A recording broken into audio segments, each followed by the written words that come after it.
Are के त्यागी, Ghaziabad, NCR, Delhi.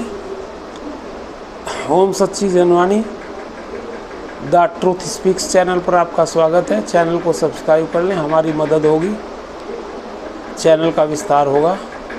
Video को share करें अधिक से अधिक, सभी रिटायरीज साथियों तक जाएगी। रिटायरीज साथी मोबिलाइज मोटिवेट होंगे, सर्विस एम्प्लॉयज़ तक जाएगी, सर्विस एम्प्लॉयज़ भी मोटिवेट और मोबिलाइज होंगी। दो इसमें न्यूज़ हैं और मैं आपको सर्विस एम्प्लॉयज़ के संबंध में देखेंगे, तो ये आपको बताना चाह रहा हूँ। और वीडियो को शेयर, लाइक, कमेंट अवश्य करें। All sections of society, all sections of political parties तक और गवर्नमेंट तक जाती है। गवर्नमेंट और पॉलिटिकल पार्टीज़ सोशल मीडिया को खंगालते हैं और चीज़ें जाती हैं। हम वीडियोज़ के माध्यम से गवर्नमेंट और पॉलिटिकल पार्टीज़ और प्रभावशाली लोगों को भी अपील करते हैं हमारी वीडियोज़ के माध्यम से। आइए शुरू करते हैं। एक मिस्टर राजेश कुमार पांडे है, उनके माध्यम से दो समाचार है जो वेंकटचलम की मीटिंग के संबंध में है, लखनऊ और कानपुर की। आइए समझते हैं। महिला बैंक कर्मियों ने सभा के राजनीतिकरण का विरोध दर्ज करते हुए हाल से बाहर निकल गई। मीटिंग हो रही थी और महिला कर्मी वहाँ से निकल गई क्योंकि उसका राजनीतिकरण हो गया और कांग्रेस के जो वहाँ कैंडिडेट थे, प्रत्याशी, वो घुसाए और उन्होंने अपनी कन्वेंसिंग शुरू कर दी और सब प्री प्लान था। चलिए, कानपुर 21 अप्रैल 2024 स्थानीय कांग्रेस लोकसभा उम्मीदवार ने मीटिंग हॉल में घुसपैठ की, जहां कानपुर बैंक कर्मचारियों की बैठक चल रही थी। संबोधित कर रहे IBA के महामंत्री श्री वेंकटचलम जी को अपना भाषण बीच में ही रोकना पड़ा। पता चला कि UFBU नेता श्री रजनीश गुप्ता ने ब्लाइंड्स स्कूल में बैंक कर्मचारियों की एक बैठक बुलाई थी, जिसे महामंत्री AIBEA द्वारा संबोधित किया जाना था और रजनीश के सहपाठी कैंपस कांग्रेस प्रत्याशी ने हाल में घुसपैठ की, जिसके बारे में बैंक कर्मचारियों को पता नहीं था। उन्होंने सभा को संबोधित करते हुए समर्थन मांगा। प्रत्याशी के पहुंचते ही AIBEA के महासचिव का भाषण रोक दिया गया। मतलब मैं AIBA के महासचिव की कोई वैल्यू नहीं, उनका भाषण रुक गया और वो शुरू हो गया। वो मद्रास से यहाँ भाषण देने आए थे, उनका कुछ नहीं। प्रत्याशी का स्वागत है, अभिनंदन किया गया। उन्होंने मंच संभाला और संबोधित करते हुए कहा कि अगर उनकी पार्टी कांग्रेस सत्ता में आती है तो वह बैंकों का निजीकरण और विलय रोक देगी। कैसी विडंबना है कि कांग्रेस शासन में उदारीकरण के दौर में बैंकों के विनिवेश का बिल लाया गया, विनिवेश हुआ और न्यू बैंक ऑफ इंडिया का विलय भी हुआ और देश के कई बैंकों का विलय हुआ, निजीकरण हुआ, लेकिन कांग्रेस का उम्मीदवार कह रहा है कि वह निजीकरण और विलय रुकवाएगा। उसके हाथ में क्या है? कांग्रेस शासन में बैंकिंग नियमों का उल्लंघन करते हुए फ़ोन बैंकिंग की जा रही थी। बेईमान तत्वों को भारी ऋण स्वीकृत किए गए, खराब ऋण खातों का पुनर्गठन किया गया जो आगे चलकर फिर NPA बन गए और इस तरह कांग्रेस ने PSB को लूटने की इजाज़त दी और भारी NPA पैदा किया गया। यहाँ तक कि कर्जदारों को देश से भागने की इजाज़त दी गई, लेकिन यही कांग्रेस प्रत्याशी कह रहे हैं कि सब ठीक कर देंगे। जो भी बड़े NPA हुए वे कांग्रेस की फ़ोन बैंकिंग के कारण। 2016 से फ़ोन बैंकिंग का मतलब कि फ़ोन पे कह दिया वही इसको लोन करो, बड़े बड़े लोन। 2016 से 2020 के दौरान लाखों करोड़ के ऋण माफ़ किए गए, बट्टे खाते में डाले गए और बैंकों को लाखों करोड़ों का नुकसान हुआ। वह कांग्रेस काल का था। सार्वजनिक बैंकों को उबारने के लिए सरकार को 3.25 लाख करोड़ रुपए का पूंजीकरण करना पड़ा, लेकिन वही कांग्रेस उम्मीदवार कह रहा था कि वह सार्वजनिक बैंकों का भला करेगा। पता नहीं वहाँ जुटे बैंक कर्मियों ने तालियां बजाई या नहीं, पर लेकिन महिला बैंक कर्मियों ने बैठक के राजनीतिकरण का पुरजोर विरोध किया। कहा जो कुछ हुआ शर्मनाक है, ऐसा नहीं होना चाहिए था, राजनीतिकरण नहीं होना चाहिए था बैठक का। इसके बाद महासचिव ने अगले 15 मिनट में अपना भाषण खत्म किया और सुरंग के रास्ते लखनऊ के लिए रवाना हो गए। महासचिव का भाषण तारतम्य उबड़ खाबड़ था और यदि भाव सुनने कहा जाए तो गलत न होगा। ऐसा लग रहा था मानो वह सशंकित थे और किसी अप्रत्याशित घटना से डरे हुए थे और बावजूद चाक चौबंद सुरक्षा घेरा और उनकी गोपनीयता के उनके हाव भाव बता रहे थे कि वह किसी अदृश्य भूत के डर से डर रहे हैं। उनका भाषण कुछ अजीब ढंग का लगा, जैसे उनका मन अशांत था, उद्वेलित था। लगा वे 20/4/2024 की लखनऊ में हुई विरोध से उबर नहीं सके, जो हमने वीडियो भी जारी की थी और बताए थे आपको, मुर्दाबाद वगैरह लगे थे नारे उसके। और ईर्षा, क्रोध और भय दिख रहा था। ऐसी स्थिति में आदमी की भावभूमिकाएं बदल जाती हैं। ईर्षा मानसिक शांति को नष्ट कर देती है, क्रोध आशा और सद्भाव को नष्ट कर देता है, और भय मन के संतुलन को नष्ट कर देता है। सभा में आई महिलाओं ने मंच पर जाकर सभा के राजनीतिकरण का विरोध किया और हाल से बाहर चली गई। इसके बाद 30-40 लोग और बाहर चले गए, बैंक वाले। सभा में 250 लोग थे, जिसमें 60% पेंशनर्स थे, मतलब 150 लोग थे पेंशनर, बाकी 100 लोग उनके होंगे। राजेश पांडे कानपुर से बता रहे हैं। तो ये आपको मैं बता रहा हूँ। और इन्होंने एक और मैसेज है, उसमें थोड़ा बीच बीच में उसको हटा दूंगा मैं, या बोलूँगा नहीं, थोड़ी गलत लैंग्वेज है जो मुझे अच्छी नहीं लगी, वो भी उसमें है। तो ये मैं आपको ये भी बताता हूँ क्या उन्होंने लिखा है। कहते हैं, भागा है भाई, भागा है वाला, भागा है, कौन भागा है, इतना शोर क्यों? जो समझते थे कि सारा ज़माना बस उन्हीं से है, वक्त ने उन्हें चेहरा दिखाने लायक भी नहीं रखा। ये इनको ही कह रहे हैं, AIBA के बड़े लीडर्स को। क्या गजब का सुप्रभात संदेश है। वाकई गुप्ता जी ने भाई को क्या कनपुरिया पटकनी दी। गुमान था कि यही स्वयं में सर्वशक्तिमान है, सर्वव्यापी हैं और सर्वाराकार हैं। वक्त के ने लखनऊ और कानपुर में उसे भीगी बिल्ली बना दिया और चूहे की तरह बिल में घुसा दिया। साजिश रचने वाले जान लें, मैंने चने जरा दूसरे खाए हैं। कानपुर दालों के लिए मशहूर है, चना के लिए नहीं। कौन सा चना खाया है जनाब ने? गोरखपुर में जिस तरह से लोंडों ने उन्हें रोंदा तो चना कहाँ था? वहाँ वह हुआ जो आज तक AIBA के इतिहास में नहीं हुआ। AIBA मुर्दाबाद, वेंकटचलम मुर्दाबाद। तब चना जोर गरम मसाला कहाँ था? चना का दम भरने वाले महाशय ने भूले कि वे AIBA के उपाध्यक्ष हैं।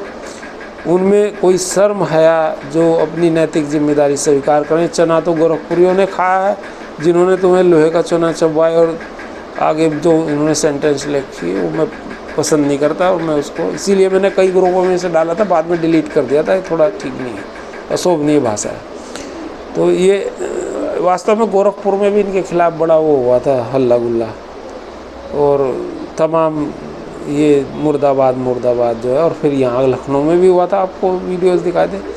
मित्रों, आओ अब अपने कानपुर की काम की बात करें। 21/4/2024 के अंध विद्यालय सभा में, ब्लाइंड विद्यालय है, सभा में आई महिला बैंककर्मी वीरांगनाओं ने जो साहस दिखाया और मंच पर जाकर वेंकटचलम और रजनीश जी से कहा, जो हुआ वह शर्मनाक। नहीं होना चाहिए था। तो बैंककर्मियों की सभा का राजनीतिकरण नहीं होना चाहिए था, नहीं किया जाना चाहिए था।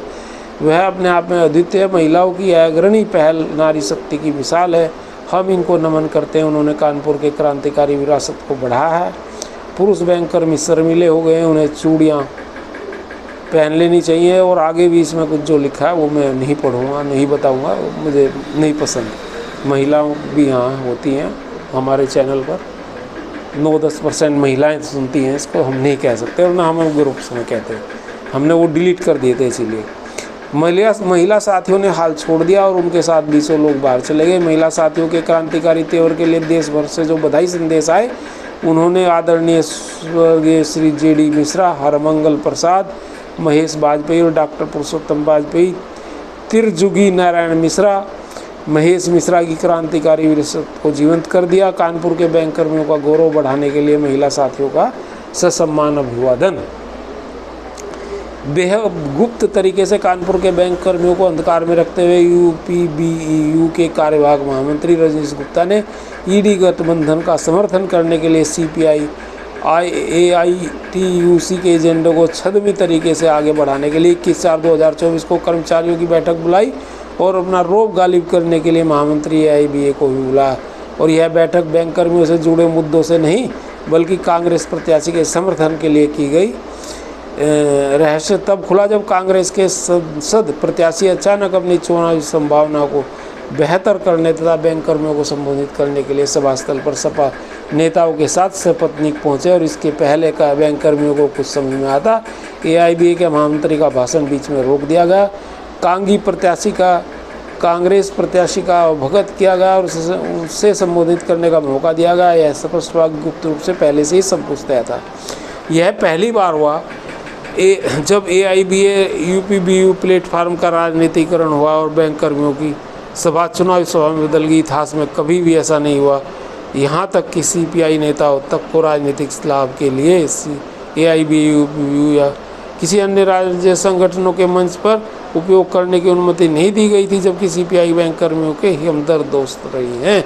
लेकिन साहब, ऐसा ही एक नज़ारा हमने तब देखा था जब मिस्टर कन्हैया, जो आजकल कांग्रेस के प्रत्याशी, जब वामपंथी विचारधारा में थे और वामपंथियों के थे, वो CPI के या CPM के, और उन्होंने भी आज़ादी जो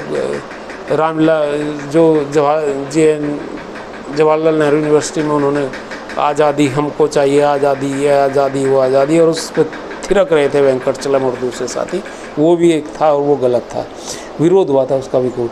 फोटो सेशन भी हुआ। इसके बाद कांग्रेस प्रत्याशी चले गए। वेंकटचलम जब 1.5 घंटे से ज़्यादा बोलने के आदी हैं ने अपना भाषण 15 मिनट में समाप्त कर दिया। बैंक कर्मियों की सभा को चुनावी सभा में तब्दील करने को लेकर महिला बैंक कर्मियों ने कड़ी आपत्ति दर्ज करते हुए मंच पर पहुँच गए। AIBA के महामंत्री से कहा कि सभा का राजनीतिक लाभ के लिए इस्तेमाल करना गलत था। जैसा हम पहले ही कह चुके हैं कि यह सभा अंधे गूंगे और बहरों की थी और अंध विद्यालय में थी।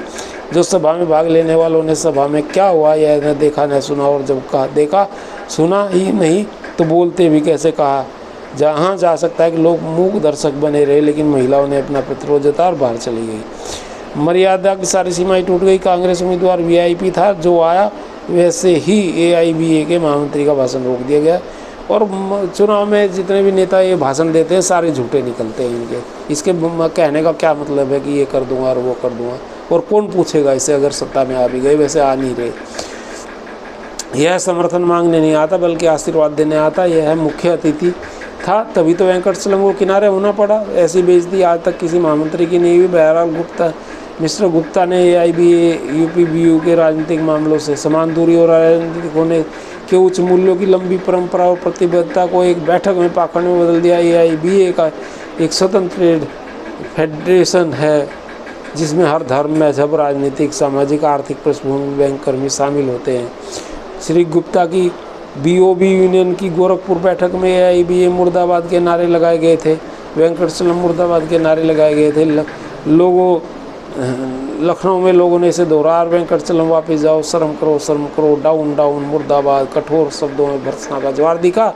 और लखनऊ में बड़ी संख्या में सदस्यों को हाल में घुसने नहीं दिया गया। नारे लगाने वालों को काबू में करने के लिए बल प्रयोग हुआ। मीटिंग हॉल में प्रवेश की अनुमति कार्ड द्वारा दी गई और कानपुर में सभा स्थल अंध विद्यालय का पहला गेट ही बंद रखा गया और टोकन धारियों को प्रवेश दिया गया। लोगों को वेंकटचलम के ठहरने का होटल गलत रूम नंबर और होटल मैनेजर को रूम नंबर न बताने का निर्देश दिया गया। नेताजी पाइपलाइन से अंध विद्यालय में प्रस्तुत हुए, वहीं से शक बैक होते पाइपलाइन से लखनऊ के लिए भाग गए। इतना डर था तो आए ही क्यों, इतनी दहशत थी वह भी अपने कॉमरेडों से। गोरखपुर और लखनऊ में के बावजूद उकसावे, रोक टोक और बल प्रयोग के किसी बैंक कर्मी ने मारपीट, गाली गलौज या तोड़फोड़ नहीं किया।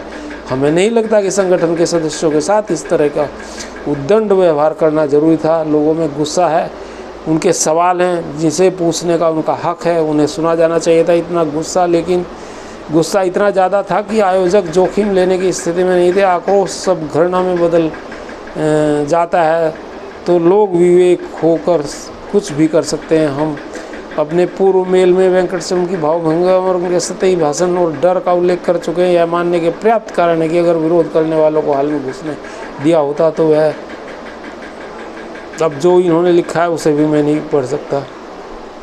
शेष अगले समापन लेख में, इसका मतलब राजेश कुमार पांडे आगे भी लेख लिखेंगे, पर कुछ लाइनें ये ऐसी लिख देते हैं जो सभ्यता के दायरे में नहीं आती, उसे हम नहीं बोल सकते। धन्यवाद साथियों। भारत माता की जय। वंदे मातरम।